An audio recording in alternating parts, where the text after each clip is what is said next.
Maka Rasulullah SAW mengajarkan 3 perkara agar keimanan kita itu stabil. Jadi keimananku bidzikrillah ila Allah, jadi keimananku bitilawatil Quran, jadi keimananku bisalat berjamaah. Banyak zikir la ilaha illallah, banyak membaca Al-Quran, kemudian mendatangi salat berjamaah. 3 perkara inilah yang akan mampu menjaga frekuensi daripada keimanan kita.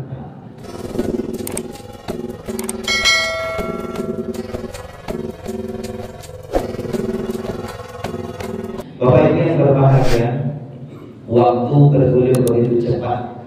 Kita sudah sampai di penghujung Sa'ban. Artinya sebentar lagi kita akan memasuki bulan yang penuh kebaikan dan kemuliaan yang kita sebut dengan bulan Ramadan.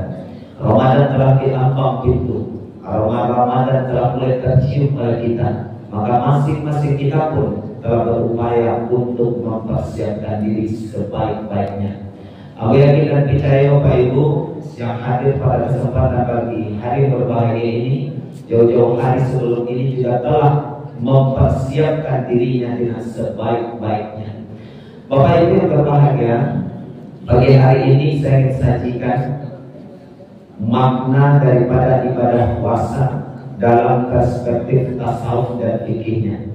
Namun sebelumnya saya ingin ingatkan kembali bahwa kalau kita mengkaji bagaimana mempersiapkan puasa Ramadan, ini sejatinya jauh-jauh hari sebelum Ramadan itu telah harus kita matangkan diri kita secara fisik dan secara ruhiyahnya. Namun yang persiapan Bapak Ibu tentu sebelum perkara hal itu kita lakukan, itu disebut dengan persiapan. Maka Bapak Ibu yang berbahagia, para ulama mempersiapkan dirinya, atau kalau kita lihat di generasi terbaik, generasi terbaik itu generasi sahabat, generasi pertama. Bagaimana generasi sahabat mempersiapkan diri sebelum masuk ke bulan suci Ramadan? 6 bulan selepas Ramadan itu berarti dari Syawal, Zulqa'dah, Zulhijjah, Muharram, Safar, Rabiul Awal. 6 bulan itu mereka berdoa kepada Allah agar ibadah Ramadan mereka dan semua bentuk ibadah di bulan Ramadan itu makbul dia, diterima di sisi Allah Subhanahu wa taala. Itu doanya. Kemudian 6 bulan ke depannya, Rabiul Akhir, melewati akhir Rajab sampai dengan Sa'bannya, maka dia berdoa kembali agar dipertemukan dengan bulan suci Ramadan. Ini harapan mereka. Bahkan Bapak Ibu, saking kuatnya imannya, mantapnya keimanan para sahabat dan generasi-generasi setelahnya, tabi'in, dan para ulama-ulama sebelum kita, maka mereka bersedih hati ketika berpisah dengan bulan suci Ramadan. Gimana yang kuat di jawabannya? Kenapa mereka bersedih hati? Karena mereka paham betul banyak kebaikan dan kemuliaan yang ada di bulan suci Ramadan itu dan tidak terdapat pada bulan-bulan yang lainnya. Benar mereka berpisah dengan Ramadan itu memang berkucur air matanya, berkulai air matanya, sedih dia. Lalu sampai generasi awal ini yang mungkin yang seperti itu terasa nikmatnya ibadah Ramadan. Mungkin di kalangan mubalik kita, di kalangan ustaz berceramah misalnya, ibu-ibu hati Bapak Ibu, setelah berpisah dengan bulan suci Ramadan, sedih awak, tahun kamu pun kayu kerape tenda, ada bisa ada jemaah belakang ustaznya sedihnya dia berpisah dengan Ramadan. Itu dijawab ya kawannya batunya ya, di Ramadan itu tiap malam ini ngobrolnya, di luar Ramadan jalan-jalan kebagiannya ya. Orientasinya masih saja dunia, itu kan apa namanya bersujud nama Bapak Ibu ya. Makanya hari ini kita siapkan diri kita seperti yang diajarkan oleh para ulama. Setidaknya 4 Bapak Ibu. Ada namanya persiapan ruhiyah, persiapan iman. Iman itu penting kita siapkan. Kalau ada yang menyatakan misalnya, bukankah dalam hati kita ini ada iman? Betul. Tapi kekuatan dan frekuensi keimanan kita itu kan dia tidak stabil Bapak Ibu. Maka Rasulullah SAW mengajarkan 3 perkara agar keimanan kita itu stabil. Jadi keimananku bidzikrillah ila Allah, jadi keimananku bitilawatil Quran, jadi keimananku bisalat berjamaah. Banyak zikir la ilaha illallah, banyak membaca Al-Quran, kemudian mendatangi salat berjamaah. 3 perkara inilah yang akan mampu menjaga frekuensi daripada keimanan kita. Maka untuk sholat berjamaah itu lalu imbauan Pak Patiawa di mana saja masjid dan musala terdekat, ketika waktu sholat datang maka didatangi itu. Luar biasa. Lah beliau wakil contoh Bapak Ibu, ya. Berpatroli, berkeliling di setiap subuhnya. Tinggal di situ kami ikut jalan. Kalau nak jalan selama itu ya. Kalau nak jalan selama itu jadi kira itu ini kan di Bapak Ibu, ya. Sederhana saja. Maka Bapak Ibu yang muliakan Allah Subhanahu wa taala, yang kedua ada namanya persiapan thaqafiyah, persiapan keilmuan. Baca-baca lagi ini buku yang berkaitan dengan ibadah puasa, fikih puasa, hukum-hukum yang berkaitan dengan ibadah puasa. Karena kita tidak ingin Bapak Ibu saat kita berpuasa tapi kita tidak mendapatkan apa-apa kecuali lapar dan dahaga saja. Kenapa demikian? Karena tak paham bagaimana ibadah puasa yang sesungguhnya itu. Apa saja yang menghilangkan pahala puasa, apa saja yang merusak pahala puasa. Yang tahu puasa dak makan, dak minum itu saja, ya. Sementara yang lainnya tidak dia pahami dengan sebaik-baiknya dengan makna puasa secara syariat agama kita. Secara bahasa kan menahan saja Pak, ya. Secara istilah syariat agama kita menahan diri kita dari segala yang membatalkan puasa dan membatalkan pahala puasa. Mulai dari terbit fajar sampai terbenamnya matahari, itulah puasa. Maka seluruh anggota tubuh kita dipuasakan, bukan hanya tidak makan dan tidak minum. Itu disebut dengan persiapan thaqafiyah. Bagaimana kita berniatnya, atau nanti ada yang berhalangan misalnya dalam keadaan sakit, bagaimana kita mengqada ibadah puasa kita, bagaimana kiat-kiat membayar fidyah daripada ibadah puasa kita, atau yang melanggar ketentuan daripada ibadah puasa yang diwajibkan untuk membayar kafarat, terpuasa di awal saja. Karena ilmu puasa itu bukan hanya harus dikuasai oleh para mubalik, tidak. Kata Imam Al-Ghazali, kalau satu ibadah itu wajib, maka mempelajari ilmunya adalah wajib. Wajibnya itu wajib ain atau fardu ain namanya. Masing-masing kita wajib mempelajari. Kenapa? Karena yang puasa bukan ustaz saja. Karena yang puasa bukan mubalik saja. Setiap kita muslim yang balik dan berakal, suci dari haid dan nifas, tidak dalam keadaan musafir, sehat kita, akal kita sehat, maka diwajibkan kepada kita berpuasa. Makanya masing-masing kita harus menguasai keilmuan yang berkaitan dengan ibadah puasa. Maka yang kedua itu disebut dengan persiapan thaqafiyah, persiapan keilmuan. Nah, ketiga ada namanya persiapan maliyah, persiapan harta. Pentingkah harta kita siapkan untuk memasuki bulan suci Ramadan? Ya, tapi jangan salah kata Bapak Ibu, ya.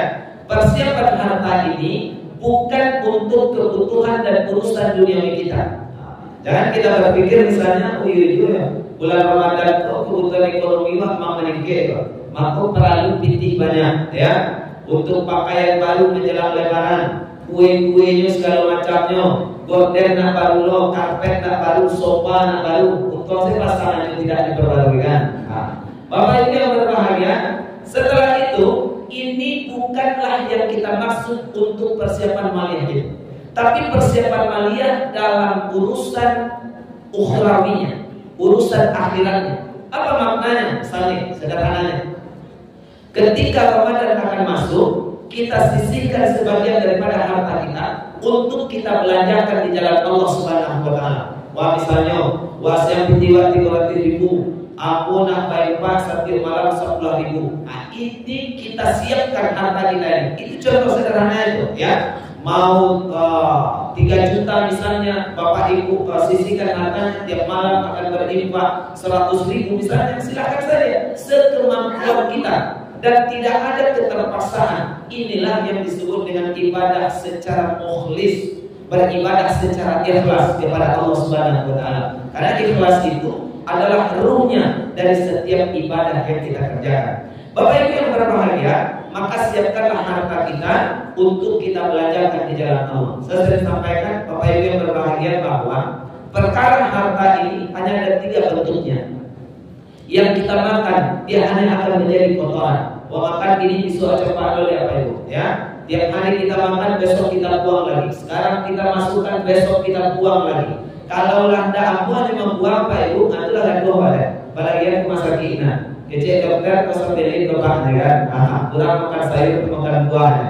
Maka Bapak Ibu yang berbahagia, inilah harta yang kita makan. Itu hanya akan menjadi kotoran saja. Yang kita simpan itu hanya akan menjadi warisan. Banyak orang tua misalnya Pak Ibu, lalu anu saja, simpan saja. Ketika kita wafat hanya akan menjadi warisan. Ialah misalnya kalau anak cucu keturunan kita, keluarga kita, ahli waris kita ajarkan dan kita beri pemahaman bagaimana membagi harta warisan sesuai syariat Islam. Salamnya orang tua. Tapi kalau tidak, itu hanya akan menjadi wasilah untuk perpecahan saja. Itu menjadi perkara hanya akan terjadinya pertengkaran di antara ahli waris kita. Maka harta yang banyak itu terkadang juga akan mampu membawa mudarat dalam kehidupan kita kalau dia berada di tangan orang yang tidak tepat. Maka Bapak Ibu yang berbahagia, terkait dengan penyambutan bulan suci Ramadan ini, siapkanlah harta kita untuk kita belanjakan di jalan Allah. Karena harta kita sesungguhnya adalah harta yang kita belanjakan di jalan Allah. Kalau orang kata Bapak Ibu, harap tuku tidak kawau mati, aku sampaikan ini, harap tuku bisa wapau mati. Baca dulu, sebanyak-banyaknya bisa. Bagaimana kiat kita supaya harta ini bisa kita bawa mati? Belanjakanlah harta kita itu di jalan Allah Subhanahu wa Ta'ala. Itulah harta kita yang sesungguhnya. Oh, tiap tahun ada ibadah kurban, keluar ada tua 2.800.000, 2.700.000. Itulah harta kita yang sesungguhnya. Yang kita simpan dulu tak boleh, tapi bisa menikmati tadi kan, ya. Maka kalau kecil ratu itu, harap tuh yang saya menentangkan dewa. Ya. Kemudian ada misalnya kesempatan tidak sanggup untuk berhaji, berumrah kita, biaya yang kita keluarkan untuk biaya umrah itu, maka itu adalah sedekah di jalan Allah Subhanahu wa Ta'ala. Maka dijamin pulau itu akan pernah susah. Banyak kemuliaan yang Bapak Ibu. Itulah harta kita yang sesungguhnya. Oleh tetangga yang kekurangan, bantu dia. Ada orang yang kesulitan, lapangkan kesulitannya. Itulah harta kita yang sesungguhnya. Tapi kalau nanwak makan, itu hanya akan menjadi kotoran. Yang kita simpan, itu hanya akan menjadi warisan. Mana harta kita? Harta kita adalah segala sesuatu yang kita belanjakan di jalan Allah Subhanahu wa Ta'ala. Yang keempat, ada namanya persiapan jasanya. Siapkan diri kita, siapkan fisik kita, jaga kesehatan kita. Awaklah bawa, awaklah menjalan tuh, paruh bayar dia, aja kadang-kadang juga. Ya, jangan kadang-kadang juga. Betul kalau kurang lalu pagi jatuh lalu paling sana boleh, sakit itu lalu. Apalagi misalnya, Bapak Ibu yang berbahagia, kita ini misalnya kita ini penderita hipertensi, maka tolong dijaga makanan awak. Jangan sampai gara-gara makanan teraniaya diri kita, menjadi sakit awak, sehingga awak tidak sanggup untuk melaksanakan ibadah puasa. Maka indahnya bahasa Al-Quran itu, segala sesuatu yang kita makan tidak hanya diperhatikan konsep kehalalannya saja, tapi ada di ujung kata halal itu baik kata thayyiban, yang halal lagi baik. Karena tidak sadar halal itu elok untuk awal. Tidak semua yang halal ini baik untuk tubuh kita. Ya, lajalin penderita hipertensi, nak tujuannya dalam lama-lamanya. Gulai cancang, gulai babat, sup tunjang, itu deh. Aduh buah-buahnya di tangannya dan anaknya kalau ini tidak dapat dilewati, tidak dapat lainnya. Kalau mati dulu makan surga kan. Bapak Ibu yang berbahagia, akhirnya kok dekare hatinya, ulama dan sholat. Tidak kalau pasal lain, makanya jago kesehatan itu. Inilah Islam, agama yang benar-benar sempurna, yang tidak hanya berbicara bagaimana membangun hubungan baik dengan Allah Subhanahu wa Ta'ala, sampai perkara makan dan minum pun diatur di dalam syariat agama kita. Bapak Ibu yang berbahagia, dan kita masuk nih. Bagaimana kalau kita mengkaji puasa itu dalam perspektif tasawuf? Maka Bapak Ibu, puasa yang kita pahami selama ini, ya, yang tidak makan dan tidak minum, itu di kalangan orang-orang sufi, di kalangan tasawuf, maka itu disebut dengan puasa awal, puasanya orang kebanyakan. Yang seharusnya kita itu berpuasa secara khawas, berpuasa secara khusus. Bagaimana puasanya orang-orang tasawuf itu, para sufi itu berpuasa bagaimana? Bukan hanya sekedar tidak makan dan tidak minum saja, tapi seluruh anggota tubuhnya dia puasa. Inilah kesempurnaan daripada ibadah puasa. Kalau tidak makan dan minum, anak-anak saja bisa diubah. Tapi kita adalah orang-orang yang berharap bahwa kehidupan kita berikutnya menjadi kehidupan yang benar-benar membahagiakan kita.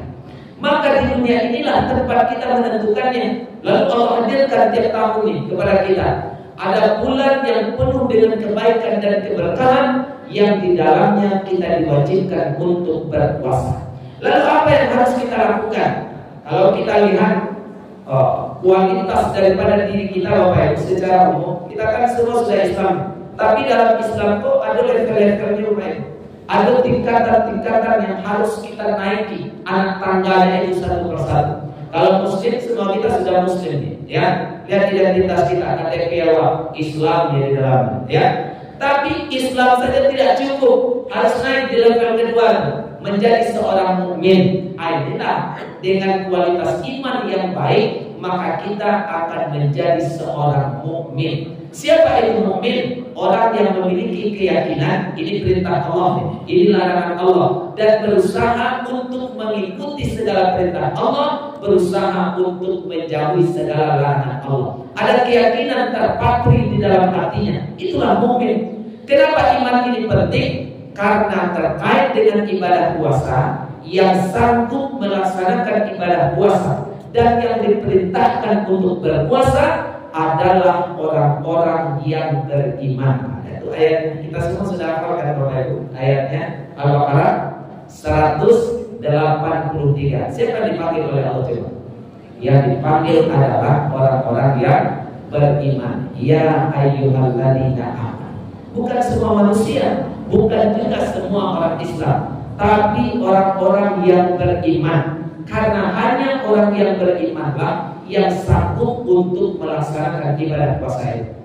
Apakah bisa dilihat dari bentuk fisik? Nggak bisa, ya. Oh, badannya sehat, tabu, badagu, potongannya, ya, pengalamannya kadang. Sanggupkah dia berpuasa? Belum tentu, ya. Kalau imannya lemah, maka dia tidak akan sanggup untuk menjalankan ibadah yang satu ini. Bapak Ibu yang berbahaya. Nah, kemudian di atas mukmin ini ada namanya muhsin. Di atas mukmin ada muhsin. Apa itu muhsin? Orang mukmin yang telah melakukan kebaikan. Setelah dia melakukan kebaikan, dan itu pun masih rentan, Bapak Ibu.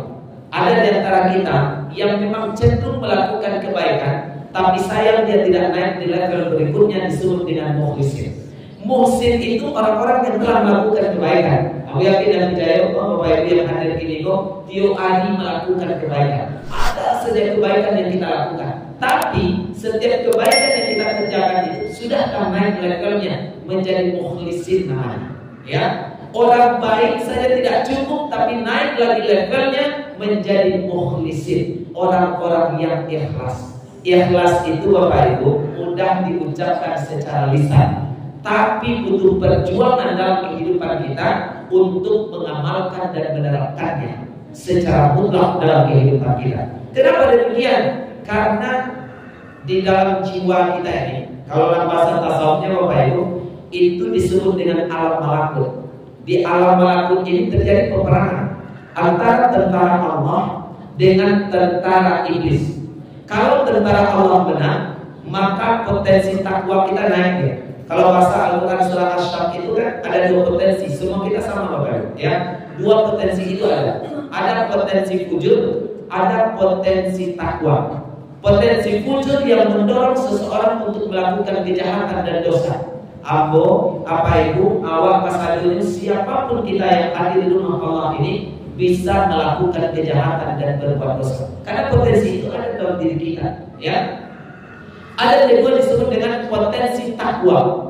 Ambo, bapak ibu, awak, mas adil bisa mengajukan dan elok-elok. Kenapa demikian? Karena potensi itu ada dalam jiwa kita. Semua kita diberi modal yang sama oleh Allah Subhanahu wa Ta'ala.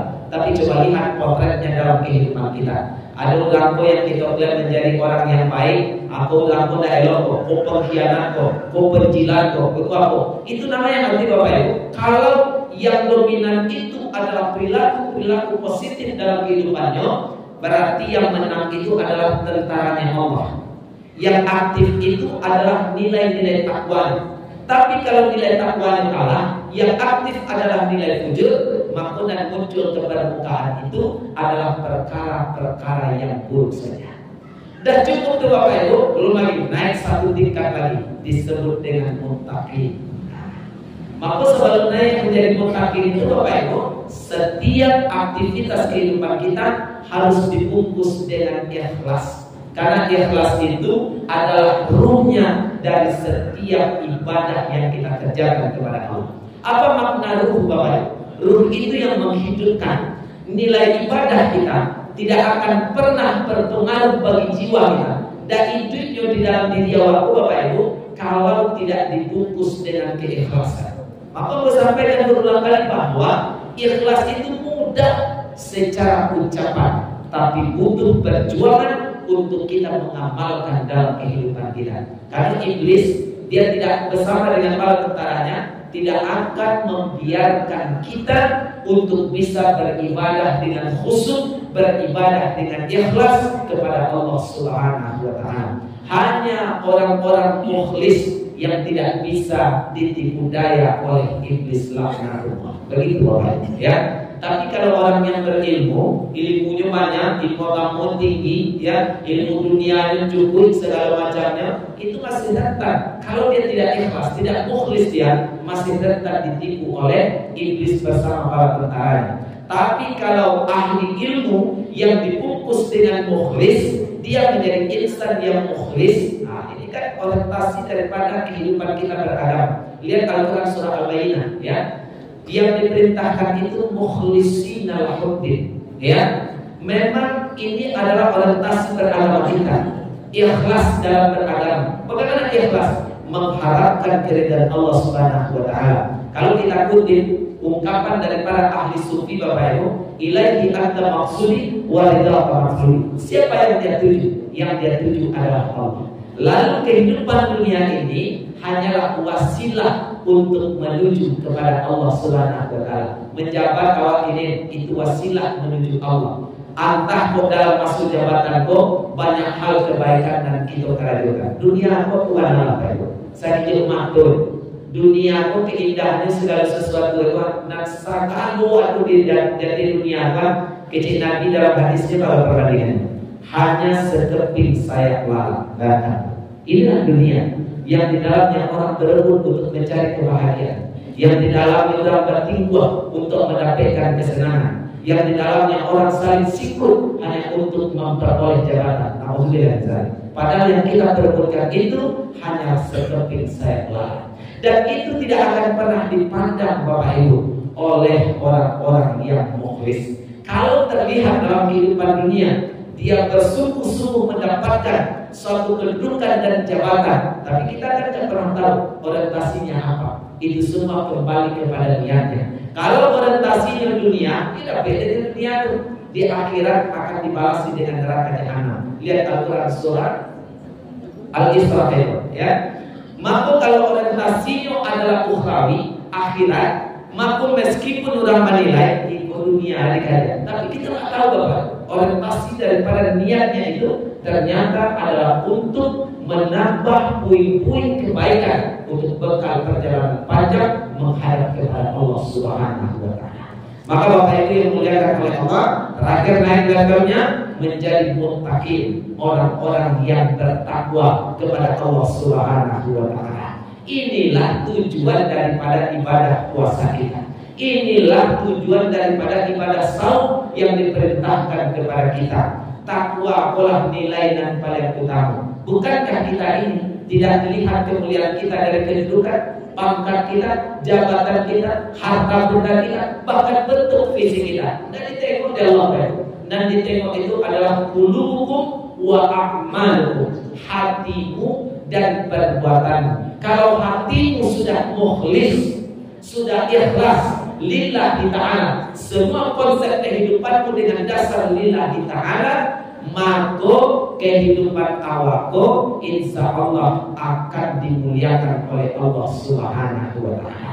Bapak yang berbahagia, nah maka oleh karena itu orang-orang yang muttaqin dia akan mendapatkan predikat muttaqin ini kalau dia bersungguh-sungguh di dalam mengerjakan ibadah puasa. Mengingatkan untuk awak dan basamu, jangan sampai ibadah puasa Bapak Ibu hanya menjadi ibadah musiman semata. Tiap tahun ibadah puasa, payudang tarawih, awak payudang tarawih, berwitir orang awak satu berwitir, berzakat orang di akhir Ramadan satu berzakat, tapi semua bentuk ibadah itu tidak pernah mengantarkannya menjadi insanul muttaqin, manusia yang bertakwa kepada Allah. Bahkan tandunya setelah Ramadan pun apa ya? Sebelum Ramadan siapkan, di Ramadan kita berproses, setelah Ramadan akan terlihat hasilnya. Apakah kita pribadi yang muttaqin atau kita kembali kepada habitat kita yang sesungguhnya,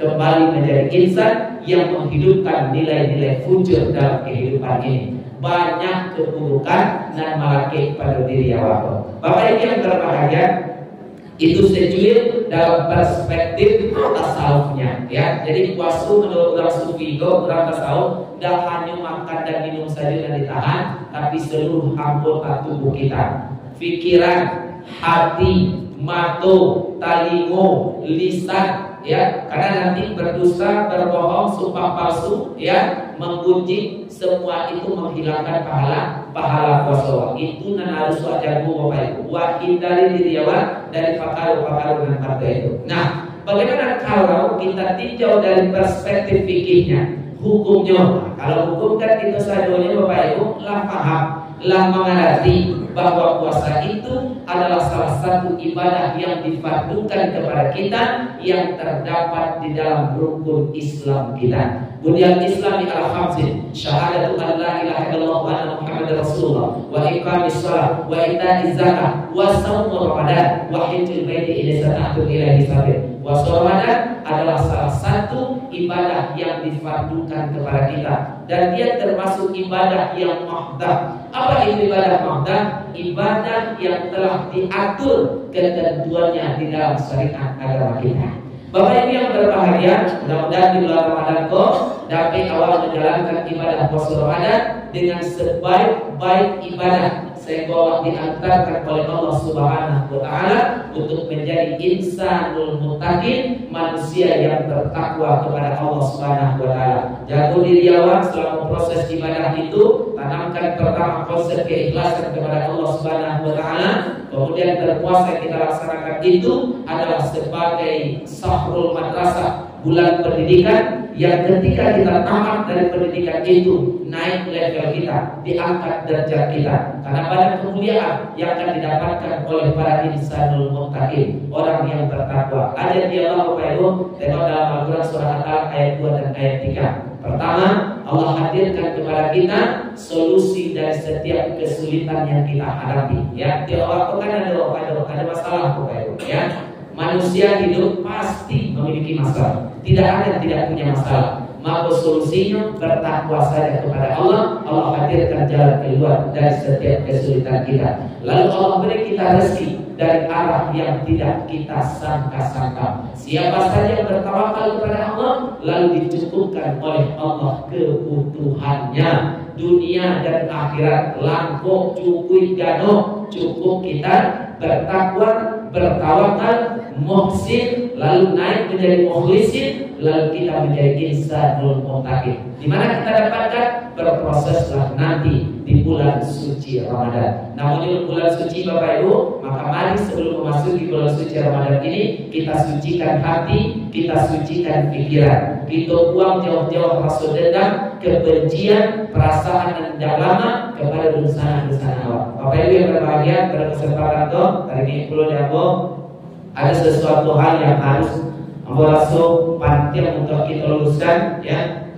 Karena aku masih sering mendengar banyak yang menyampaikan sebelum bulan suci Ramadan itu kecenya tidak diterima puasa seorang istri yang tidak minta maaf kepada suami. Pernah dengar Bapak Ibu? Pernah. tidak diterima puasa seorang anak yang tidak minta maaf kepada orang tua. Pernah dengar? Tidak diterima puasa seseorang yang tidak saling memaafkan dengan saudaranya. Pernah dengar tuh? Nah, apakah itu hadis? Saya nyatakan itu bukanlah hadis, ya. Karena dalam kitab-kitab hadis sahih itu tidak pernah ditemukan Bapak Ibu. Ya, yang ada hadisnya dan senada dengan itu hadis yang diriwayatkan oleh Imam Ahmad. Memang aku banyak lo yang baca-baca kitab hadis go, kedolah seketik pego di rumah ada kitab Bukhari ada 5 jilid 7.000 hadis, tidak satu pun hadis ini di dalam. Di dalam kitab Bulughul Maram ada 1.500 hadis, tidak ada hadis ini di dalamnya. Ya, bahkan dalam kitab Bukhari Muslim ada 2.000, dalam kitab Sahih Muslim ada 1.500 hadis, tidak ada hadis ini di dalamnya. Bahkan dalam ada kitab rumah tuh kitab hadis palsu namanya. Bahkan dalam kitab hadis palsu pun tidak ditemukan. Itu saking palsunya itu Bapak Ibu, ya. Dalam kitab hadis palsu jadi ada hadis ada. Bahkan kalau Bapak Ibu carilah di Google, tidak akan pernah keluar bahasa Arabnya.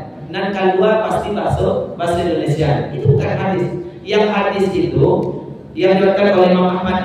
Ada Rasulullah naik ke atas mimbarnya, kemudian Jibril datang kepadanya mendoakan tiga perkara itu isinya. Tadi kan tiga tuh. Istri kepada suami, anak-anak kepada orang tua, kita kepada sesama saudara kita. Tiga isinya. Tapi nan hadis nan sesungguhnya itu diriwayatkan oleh Imam Ahmad, isinya tiga itu. Ketika Nabi Muhammad naik ke atas mimbarnya, Jibril datang lalu berdoa. Apa doa Jibril? Celakalah mereka yang ketika mereka berjumpa dengan Ramadan, maksudnya bersubuhnya dengan bulan Ramadan, tetapi mereka tidak mendapatkan ampunan di dalamnya. Awak tahu kan Ramadan itu bulan ampunan, tapi Allah bersubuh dengan Ramadan itu yang Jibril celaka mereka adalah mereka yang tidak mendapatkan ampunan di bulan suci Ramadan itu. Maka ketika dia mati, kalau dia hajar dilarang, dilemparkan dia ke dalam neraka. Jawab Nabi, amin. Doanya yang kedua, yaitu Nabi karena mimbarnya yang kedua, kemudian celakalah mereka yang mereka mempunyai orang tua, tapi mereka tidak berbakti kepada kedua orang tuanya.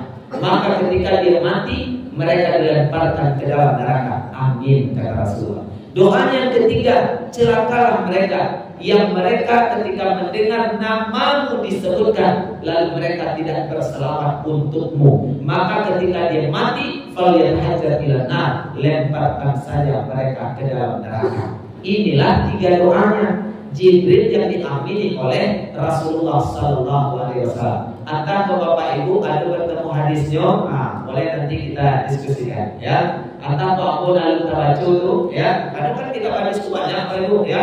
Ada mungkin puluhan ribu, ratusan ribu hadis itu, baca setik-setik, kan, ujung-ujungnya saja. Maka Pak Ibu itu sejauh yang kita pahami. Maka oleh karena itu mari kita siapkan diri kita sebaik-baiknya. Lalu mungkin muncul pertanyaan, tidak perlu maaf Ustaz, paralu itu penting. Karena ada dalilnya dalam kitab Bulughul Maram yang hadis ini diriwayatkan oleh Imam An-Nasa'i. Tapi dan hadis itu Bapak Ibu isinya memang berkaitan dengan puasa, tapi bukan puasa Ramadan. Yang di dalamnya itu dijelaskan tentang puasa sunnah. Karena malah dinanyakan Kamis itu Bapak Ibu, ya. Tiap minggunya kan ada laporan malaikat itu, ya. Laporan hariannya 2 kali, subuh cie, asar cie. Laporan mingguannya itu adalah setiap hari Kamis. Dan kan amalan kita itu. Laporan tahunannya di setiap bulan Sabat. Di bulan Sabat ini amalan kita diangkat, ya.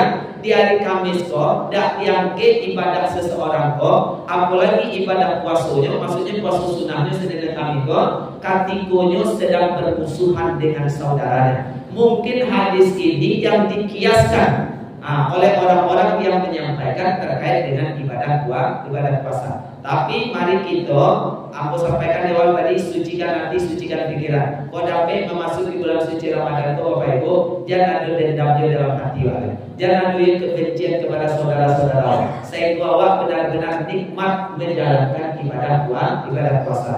Artinya minta maaf ke orang lain tidak harus menunggu momentum menjelang Ramadan. Minta maaf kepada suami tidak harus menunggu momentum di bulan Ramadan atau memasuki Ramadan, maka itu juga para suami tidak harus menunggu istri meminta maaf kepada, ya. Kadang-kadang ada kalanya awak minta maaf, kadang-kadang ada kalanya istri yang minta maaf. Yo siapa salah baru, siapa salah dia minta maaf. Kadang-kadang awak laki-laki itu pak itu kan kerja tinggi loh saya, nggak ulur tangan awak nampak tamu atau rumah awak itu kabarnya.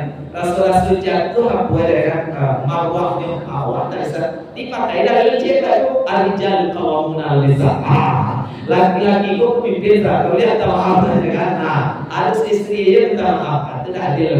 Ada kalanya kita memang harus turunkan sedikit ego. Itu adalah konsep menjaga keutuhan rumah tangga. Konsep itu.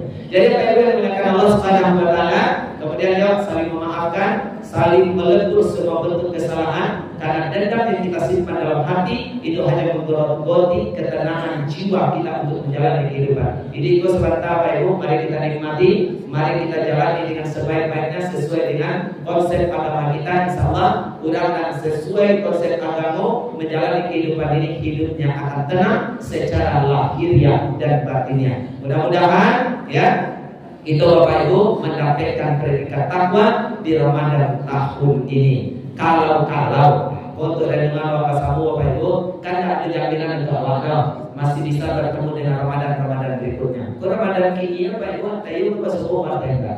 Ya, karena mau ke 24 jam. Mungkin rasanya waktu sehat saja. Kiranya saling masuk tubuh lah yang dari umat orang di sekolah. Innalillahi wa inna ilaihi raji'un. Telah berpulang rahmatullah saudara awak yang lain. Ya.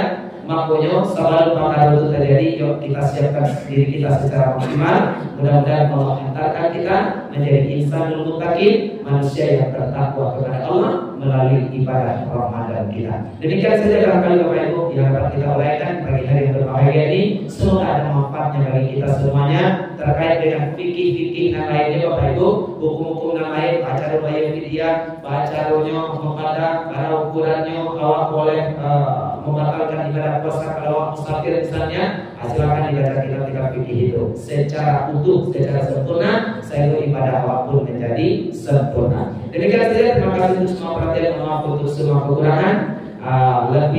Untuk lebih berkahnya cara kita, mari segera kita bertafakur, mengangkat kedua tangan kita buka satu mata hati, kita pejamkan kedua mata kepala kita, bermunajat menghibah kepada Allah Subhanahu wa taala. Mudah-mudahan setiap hajat dan doa kita dijawab oleh Allah Subhanahu wa taala. Al-Fatihah.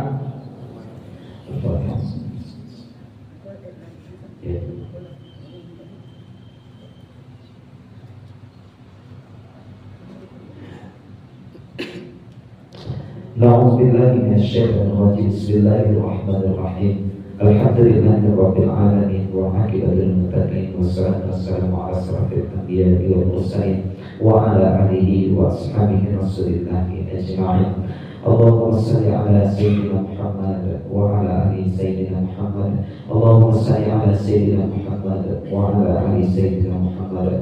Allahumma salli ala sayyidina Muhammad wa ala ali sayyidina Muhammad. Allahumma ighfir lana dzunubana wa liwalidayna warhamhum kama rabbayana shaghira wa li jami'il mu'minina wal mu'minat wal muslimina wal muslimat al ahya'i minhum wal amwat bi rahmatika ya arhamar rahimin. Allahumma ya Allah ya Ghaffar ya Rahman ya Rahim, ampunlah dosa kami ya Allah, ampunlah dosa kami ya Allah, dosa kedua orang tua kami, dosa para guru kami, dosa para pemimpin kami, dosa orang-orang yang beriman yang hidup dan yang telah Engkau wafatkan ya Allah. Allahumma ya Allah, Engkau yang maha menentukan jiwa-jiwa kami ya Allah, sucikanlah ia karena Engkau adalah sebaik-baik bersucinya.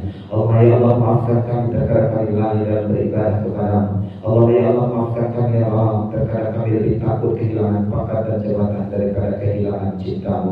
Allahumma ya Allah ya Karim ya Aziz ya Jabbar, maafkan kami ya Allah, terkadang kami lebih mementingkan kehidupan dunia kami daripada kehidupan akhirat kami. Allahumma ya Allah, terkadang karena urusan dunia kami terlalai untuk beribadah kepadamu. Allahumma ya Allah, kuatkan iman kami ya Allah, hidupkan kami dengan iman, wafatkan kami dengan iman, keluarkan kami di kehidupan dunia ini dari iman ya Allah dengan keimanan ya Arhamar Rahimin, lalu masukkan kami ke surga dengan keimanan ya Arhamar Rahimin. Allahumma ya Allah, maafkan kami ya Allah, maafkan kami orang-orang yang sering tergila.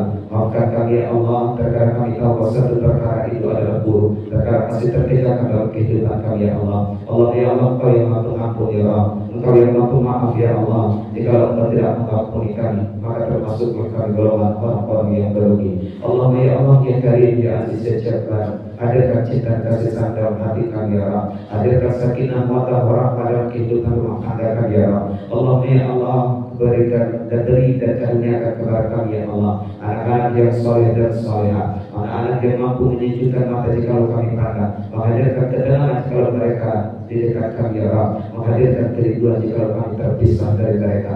Allah ya Allah ya Aziz ya Jabbar, hadirkan cinta dan kasih sayang dalam kehidupan kami ya Allah, hilangkan dan singkirkan permusuhan dari hati kami ya Allah, jauhkan rasa dendam dari hati kami ya Allah, cabut nilai-nilai keburukan dari dalam jiwa kami ini ya Arhamar Rahimin. Allah ya Allah, sirapi hati kami dengan ilmu dan hidayah ya Allah, agar kami mampu melanjutkan risalah kekasih Muhammad sallallahu alaihi wasallam. Allah ya Allah, berikan umur yang panjang ya Allah, berikan kesehatan ya Allah, agar kami bisa beribadah di bulan yang penuh berkah, bulan Ramadan ini ya Arhamar Rahimin. Ya Allah, izinkan kami untuk masih bisa mampu dan bertemu dengan Ramadan berikutnya. Allahumma ya Allah, jangan Kau wafatkan kami ya Allah, kecuali setiap dosa dan kesalahan kami telah Engkau ampuni ya Arhamar Rahimin. Allah ya Allah ya Karim, wafatkan kami dalam keadaan husnul khatimah, jauhkan kami dari su'ul khatimah. Allah ya Allah, jika Engkau takdirkan kami telah berpulang kepada ya Allah, maka pasti dari Allah setiap dosa kami telah Engkau ampuni ya Allah, setiap amal kebajikan kami telah Engkau terima ya Allah, karena kami orang-orang yang berdosa ya Arhamar Rahimin. Allah ya Allah, kami lemah dalam memimpin. Allah ya Allah, kami lemah memimpin negeri ini, kami lemah memimpin diri kami, bahkan kami lemah memimpin keluarga kami. Allah ya Allah, jangan Kau jadikan keluarga kami menjadi musuh-musuh kami ya Arhamar Rahimin. Allah ya Allah, hadirkan ketenangan dalam hati kami ya Allah, berikan kekuatan iman kepada kami ya Allah dalam menyambut bulan suci Ramadan ini. Allah ya Allah, ada yang Kau takdirkan Ramadan tahun ini ya Allah adalah Ramadan terakhir dalam kehidupan kami, maka terima setiap amal ibadah kami ya Arhamar Rahimin. Terima puasa kami ya Allah, terima bacaan Al-Quran kami ya Allah, meskipun tidak seberapa. Allahumma ya Allah ya Karim, terima tarawih kami ya Allah, terima witir kami ya Allah, terima infak dan sedekah kami. Allahumma ya Allah, untuk para doa kami telah Engkau panggil ya Arhamar Rahimin, lapangkan kuburnya, terima setiap amal kebajikannya, Engkau maafkan dosa-dosanya, Engkau tempatkan dan jadikan kuburan yang menjadi riyadil jannah. Allahumma ya Allah ya Karim ya Aziz ya Jabbar, ya la ilaha illa anta innaka ala kulli syai'in qadir. Ya Allah, nyatakan kepada kami yang baik itu baik, dan berikan kekuatan kami untuk mengikutinya. Nyatakan kepada kami ya Allah yang buruk itu adalah buruk, dan berikan kekuatan kepada kami untuk menjauhinya. Allah ya Allah, beri kesempatan kepada jiwa kami ya Allah menjadi insan muttaqin, menjadi insan yang bertakwa, menjadi manusia yang Engkau muliakan, bukan manusia yang Engkau hinakan ya Arhamar Rahimin. Rabbana zalamna anfusana wa illam taghfir lana wa tarhamna lanakunanna minal khasirin. Rabbana taqabbal minna innaka antas samiul alim wa tub 'alaina ya Allah innaka antat tawwabur rahim. Allahumma barik lana fi Rajab wa Sha'ban wa balighna Ramadan. Allahumma inna nas'aluka ridhaka wal jannah wa na'udzubika min sakhatika wan nar. Rabbana atina fid dunya hasanah wa fil akhirati hasanah wa qina adzabannar. Walhamdulillahi rabbil alamin.